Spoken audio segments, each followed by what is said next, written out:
Hello friends, welcome back to the bench. Thank you very much for joining me.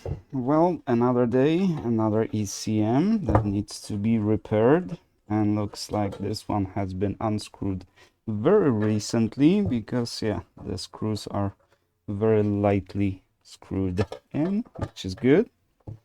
So this is probably not gonna be a new one, but I got a third one actually, third ECM that was also never touched. It was a local customer. He brought it. He brought it in. Anyways, this one obviously looks like, oh my god. But I think I know what the technician wanted to do over here, and I've seen this technique before. I don't necessarily approve, but it's better than nothing. So the ECM needs to be sealed after the procedure, right? And one way of sealing is just use what they used. Essentially, they flooded it with flux, right? The rosin-based flux, and yeah, that's supposed to be a conformal coating, right? It'll get the job done, probably. I mean, I prefer to use the actual conformal coating. But yeah, that'll work too, I guess. Alright, I would definitely reflow this VI. It's probably good because they always look like they're rusty and stuff, but usually they're good. It's hard to see over here, so let's do a little bit of measurements. So let's see. First, we want to see if we have correct measurements on the injectors, because some stuff looks a little bit suspicious over here. 0.26, 0.26. It's a little lower, but not shouldn't be a problem. Let's just test over here because it kind of, but it would give us different reading if this trace was actually damaged. And this one, and okay, so everything's fine here.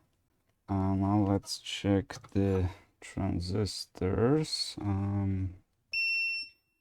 So we got 0.26 instead of 0.3. Actually, 0.26 is fine. It goes as low as 0.22.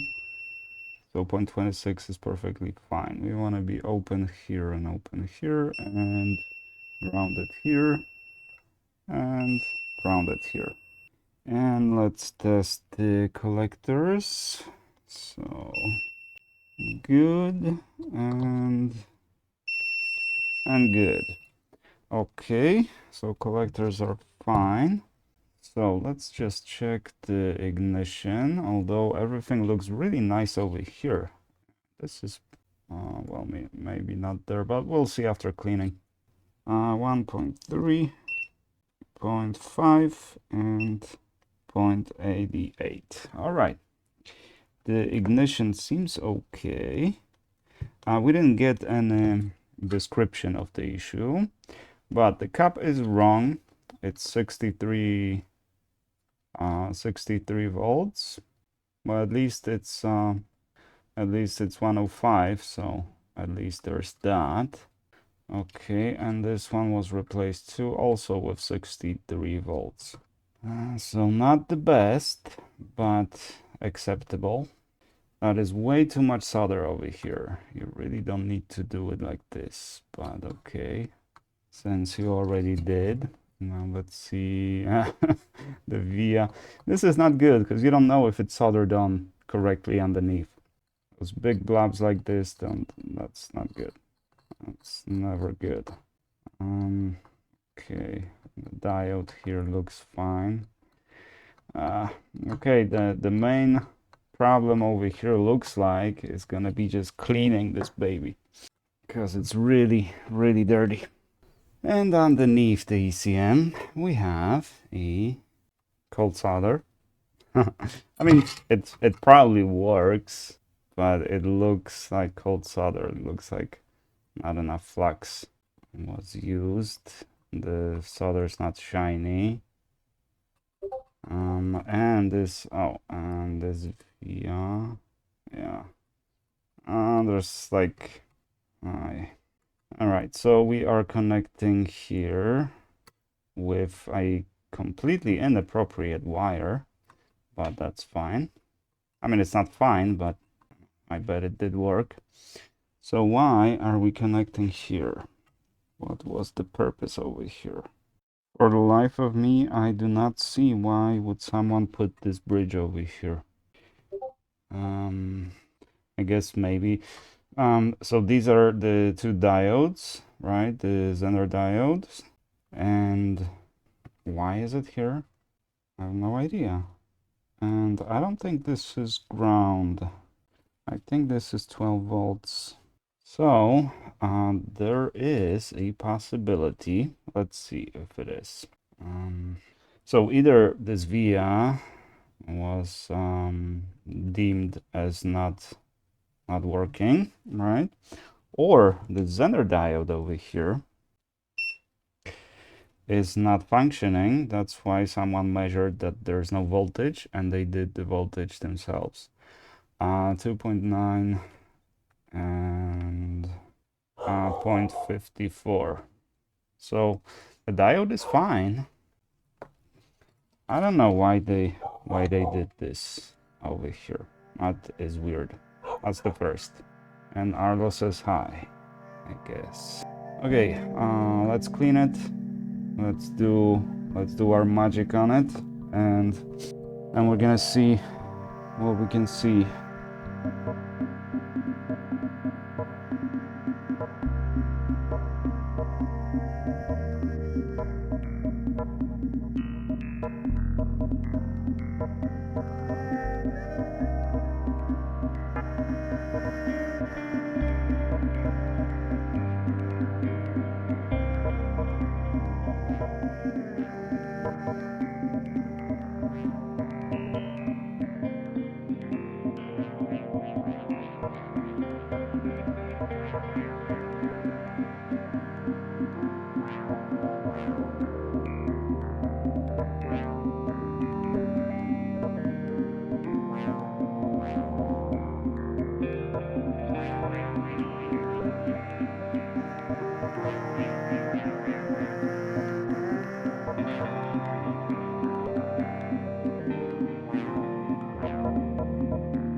Alrighty, that should do.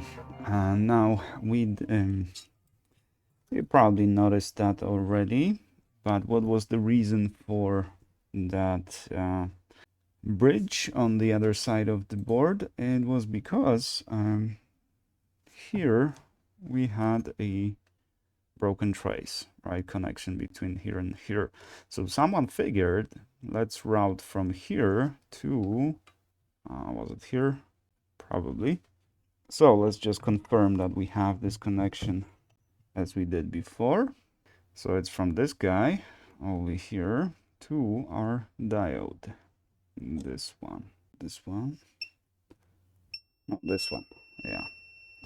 Okay, we have connection. So, you know, I advise against doing that kind of stuff. You know, there's a reason for the board layout to be what it is.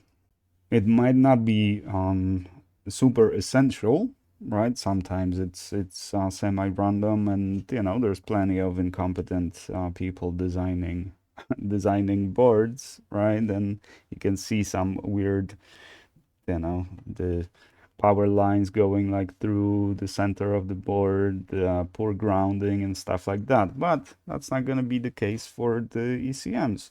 So every trace, the size of it, and location of it is there is some reason behind it. So I advise against just routing cables behind the board randomly, essentially randomly, right? And going through, essentially colliding with other traces, not as the manufacturer intended. Now, was that a problem here? Probably not. You know, it's not like you put the bridge somewhere, you know, run a little wire and suddenly the device stops working, especially this device.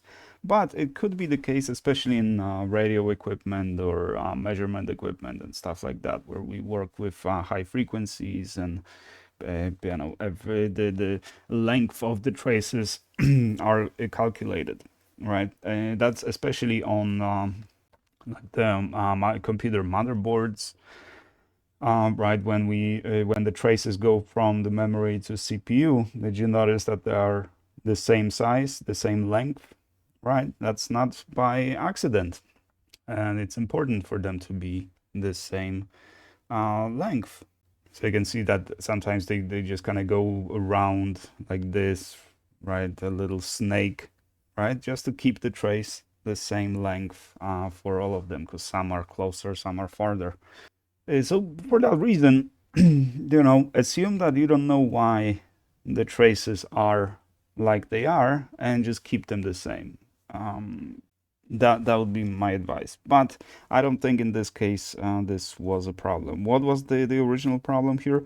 We don't know because we don't have a description. So we're gonna actually we're gonna test it. Since one customer recently came in from local guy, right? It's just here in Kenton, and I'm in Ackworth, at least for now, because I'm moving on the 1st, but not super far either. So today in the afternoon, I'm gonna take this to Tim, and we're gonna test it in the actual vehicle. So we'll see if it still does something funny, then we're gonna return to it. But I think it should be good, because sometimes people just find these ECMs somewhere in the garage or whatever, and they just want to have it fixed so they can just sell it, right? So they're not even gonna test it. They're just gonna put it on eBay. I've seen a few cases like that. So we'll see. And we have a very difficult one next in queue, because I also want to finish it today so we can test it today. And then we have another one that works okay in closed loop, but once it switches to open loop, it misbehaves. And typically I say that that's probably not the ECM's fault, because usually it isn't, but sometimes it is. Sometimes it is. And recently, unfortunately, I found out. So after the rebuild, the ECM just kind of, the car felt like the gas pedal was more sensitive, but it was idling well and driving. And then It's probably when it switched, because it was after a few minutes, it was idling for quite a few minutes in the driveway. Then the truck was driven and it died. So I assume as soon as it switched to open loop, that's when it died. And you could smell that it was running rich, right? The ECM essentially flooded the engine. But we replaced the ECM with my in-house ECM that I use for testing for that very purpose, and the car drives fine on the other ECM. So we know that this is the issue with the ECM, but it's not the regular issue, right? Something with the communication with, and it could be with the, probably not with the distributor, but sensors essentially.